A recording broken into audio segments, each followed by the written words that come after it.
Good morning, folks. Happy Christmas and almost a new year. Thought I would share something that I did recently.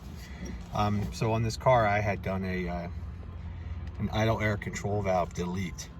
And the idle air control valve is this solenoid unit that attaches to part of the throttle body and will let in more or less vacuum, so extra air, into the manifold to help control a cold start idle. Okay, you actually can control your idle across the board, but it's more relative when the car starts. So what I had done is I had to remove it because I just didn't have enough space. It's really tight where the carburetor goes. The throttle body. So when I deleted it, basically lost the ability to control the idle from the computer. So what I had to do is use the idle set screw and use that to set my idle. However, it's still not super accurate when the car is cold. When it's cold, it's trying to get warm. The idle's always rough. Even if I set the idle control screw to 1,000, when it's cold, it's still going to barely break 500 RPM. Not good. So let me start the car and tell you what I did. This is a full-on cold start. You can see there that my idle is already bumped up to almost 1,000 RPM. It'll actually go up a little higher too in just a minute. So here's what I did.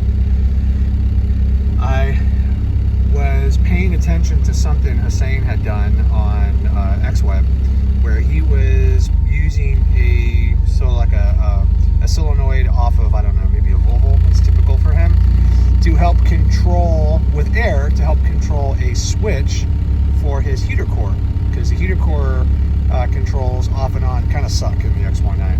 So I thought, hey, you know what? If you can do that, then why can't I use that to allow more air, essentially replace the intake air control valve, or the idle air control valve, which is exactly what I did.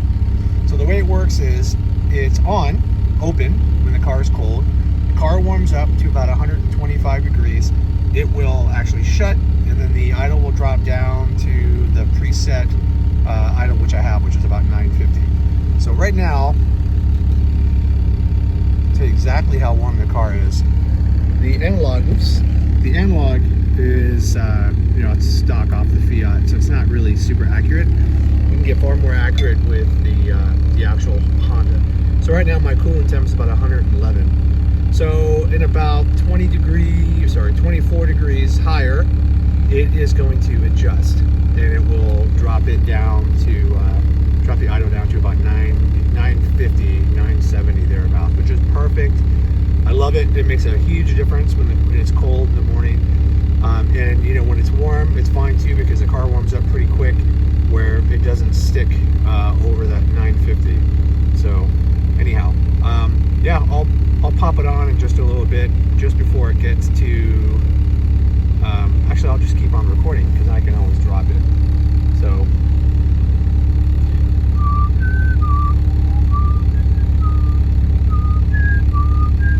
Actually, while I'm in here, I'll show you some other cool things.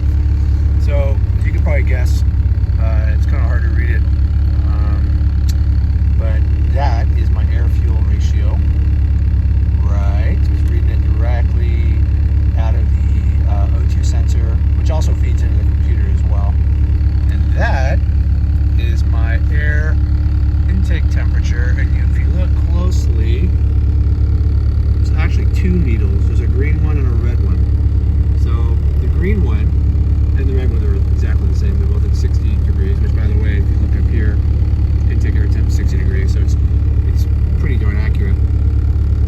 The green one is doing is it's essentially reading the cold air intake before it gets charged through the supercharger. The red one is reading it after it gets charged, and it is after it gets charged and cool. So the whole idea is, if something was to happen and my intercooler was to screw up or pump one off or something, I would know right away. Oh, and by the way, look at that. My idle just dropped because my coolant temperature is 125 degrees. So it drops a little bit lower than I had hoped, 700 RPM, but you can can tell the car if you listen. If I can get some sound. Idle smooth. As soon as I start driving, it'll start to come up to about where I want it. So this is perfect. I could not ask for it to work better. If I wanted to, I could probably adjust it to drop the idle at a higher temperature. It's set to 125, but I could go a little higher.